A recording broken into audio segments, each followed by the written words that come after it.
والسابقون السابقون، اور سبقت لینے والے آگے سبقت لینے والے، سبقت لینے والے آج بھی سبقت لینے والے۔ حضرت علی المرتضیٰ رضی اللہ تعالیٰ عنہ فرماتے ہیں اس سے مراد وہ لوگ ہیں جو نماز میں مسجد کے لیے پہلے آ جاتے ہیں، جو آج مسجد میں پہلے آ جاتے ہیں، حضرت علی فرماتے ہیں کل جنت میں بھی وہ پہلے ہوں گے۔ تو یہ وہ سبقت لینے والے ہیں۔ اور کہا یا پھر اس سے یہ مراد ہے جو جہاد کے لیے پہلے جاتے ہیں وہ کل قیامت کے دن جنت میں بھی پہلے جائیں گے۔ تو ہمیں مسجد کی بھی ترغیب اس قول مبارک سے ملتی ہے کہ حضرت علی المرتضیٰ رضی اللہ تعالیٰ عنہ نے کہا کہ جو مسجد میں جلدی چلتے ہیں، رب کے حضور جلدی جھکنے والوں میں شامل ہو جاتے ہیں، وہ کل قیامت کے دن سابقون والوں میں اٹھائے جائیں گے۔ اولئک المقربون، وہی مقربین بارگاہ ہیں، فی جنات النعیم، وہ عیش و عشرت والی باغات والی جنت میں ہوں گے۔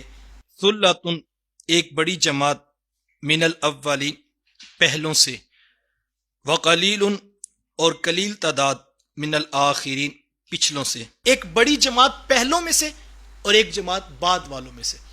بعد والوں میں سے مراد حضور علیہ السلام کی امت ہے کہ ایک بڑی جماعت حضور کی امت میں سے سابقون السابقون میں شامل ہوگی۔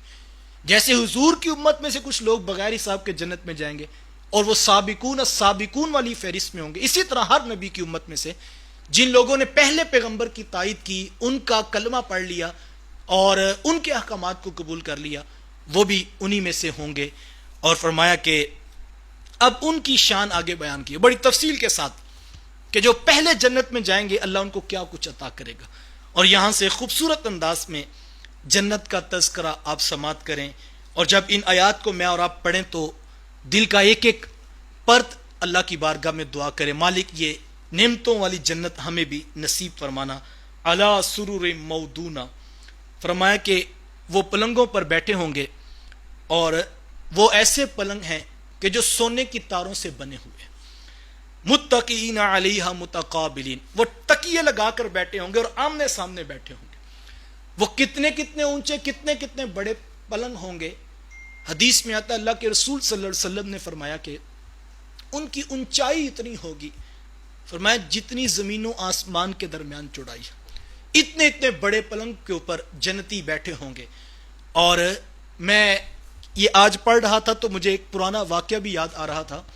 میں ایک گھر میں گیا تو پرانی بات ہے، تو ان کا بیڈ بڑا اونچا تھا، معمول سے زیادہ اونچا تھا، تو ساتھ میں 4 سٹیپ تھے، اور ان کے اوپر چڑھنے کے بعد وہ بیڈ پر بیٹھتے تھے، عام ڈائریکٹلی بندہ نہیں چڑھ سکتا تھا۔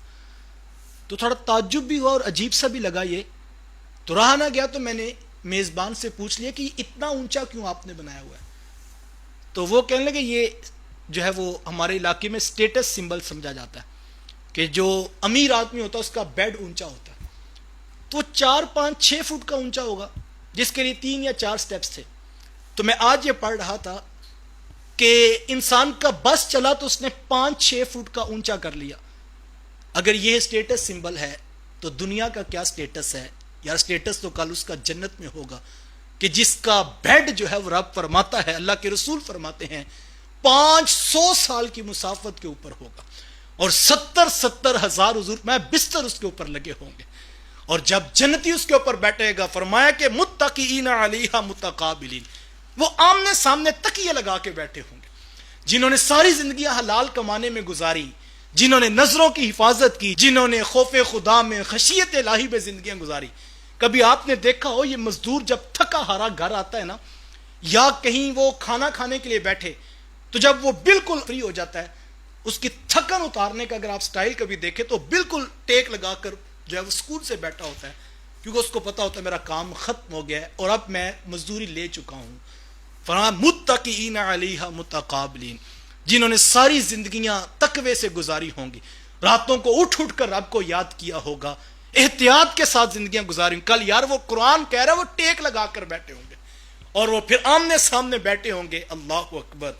اور آگے سنیے قرآن کا انداز، یطوف علیہم ولدان مخلدون، ان کے ارد گرد خدام چکر لگا رہے ہوں گے، وہ ٹیک لگا کر بیٹھے ہوں گے آمنے سامنے۔ ذرا تصور کریں 500 سال کی مسافت پر اتنا اونچا بیڈ، اور پھر اس کے اوپر متقی ایک دوسرے کی طرف دیکھ رہے ہیں اور ٹیک لگا کر بیٹھے ہیں، اور ان کے گرد خدام جو ہے وہ چکر لگا رہے ہیں۔